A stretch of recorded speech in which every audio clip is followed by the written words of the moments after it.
ഏറ്റവും ആവേശകരമായ ഒരു വാർത്തയിലേക്കാണ് പ്രിയ പ്രേക്ഷകരെ നമ്മൾ ആദ്യം പോകുന്നത്. എന്താണ് 2020 ലോകകപ്പ് സെമിയിൽ ഇംഗ്ലണ്ടിനെതിരെ ഇന്ത്യക്ക് കുറ്റൻ സ്കോർ. നിശ്ചിത ഓവറിൽ 7 വിക്കറ്റ് നഷ്ടത്തിൽ 253 റൺസാണ് ഇന്ത്യ അടിച്ചു കൂട്ടിയത്.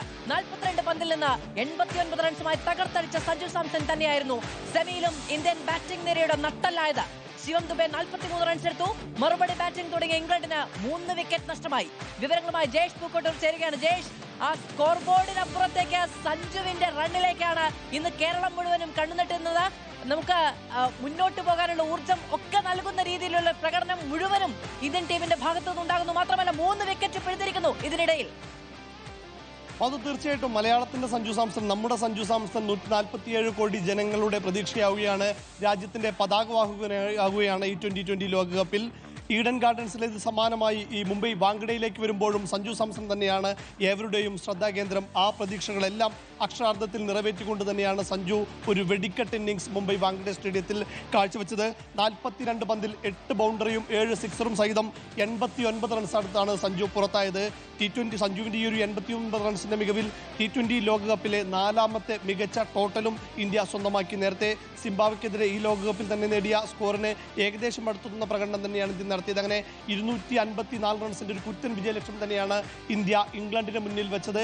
ഇംഗ്ലണ്ടിനാവട്ടെ തുടക്കത്തിൽ തന്നെ തിരിച്ചടികൾ നേരിടുകയാണ്. ആദ്യ 3 വിക്കറ്റുകൾ ഇംഗ്ലണ്ടിന് നഷ്ടമായി കഴിഞ്ഞു. 2ാം ഓവറിൽ തന്നെ ഫിൽസാൾട്ടിനെ മടക്കിക്കൊണ്ട് ഹാർദിക് പാണ്ഡ്യയാണ് ഇംഗ്ലണ്ടിന്റെ വിക്കറ്റ് വീഴ്ചയ്ക്ക് തുടക്കമിട്ടത്. പിന്നീട് ജോസ് ബട്ട്ലറെയും ഹാരി ബുർക്കിനെയും പുറത്താക്കിക്കൊണ്ട് ജസ്പ്രീത് ബുംറയും വരുൺ ചക്രവർത്തിയും ഇന്ത്യക്ക് മേൽക്കൈ നൽകി. നിലവിലിപ്പോൾ 3 വിക്കറ്റുകൾ ഇംഗ്ലണ്ടിന് നഷ്ടമായി കഴിഞ്ഞു. 85 പന്തിൽ 190 റൺസ് എന്ന വലിയ ലക്ഷ്യമാണ് ഇപ്പോൾ ഇംഗ്ലണ്ടിന് മുന്നിലുള്ളത്. നേരത്തെ സഞ്ജുവിന്റെ ഇന്നിംഗ്സിലേക്ക് തന്നെ വരികയാണെങ്കിൽ ഒരു ക്ലാസിക് ഇന്നിംഗ്സ് തന്നെ എന്ന് വേണമെങ്കിൽ നമുക്ക് നിസ്സംശയം പറയാവുന്നതാണ്. ഈഡൻ ഗാർഡൻസിനെ തുടർച്ചയായി തന്നെയായിരുന്നു വാങ്കഡയിലും സഞ്ജു തകർത്താടിയത്. തുടക്കത്തിൽ 15 വ്യക്തിഗത സ്കോർ 15-ൽ നിൽക്കെ ഇംഗ്ലീഷ് ക്യാപ്റ്റൻ ഹാരി ബ്രൂക്ക് സഞ്ജുവിനെ ഒരു ക്യാച്ച് നഷ്ടപ്പെടുത്തിയിരുന്നെങ്കിലും പിന്നീട് ഒരു പിഴവും കൂടാത്ത ഇന്നിംഗ്സ് തന്നെയായിരുന്നു സഞ്ജു കാഴ്ചവെച്ചത്.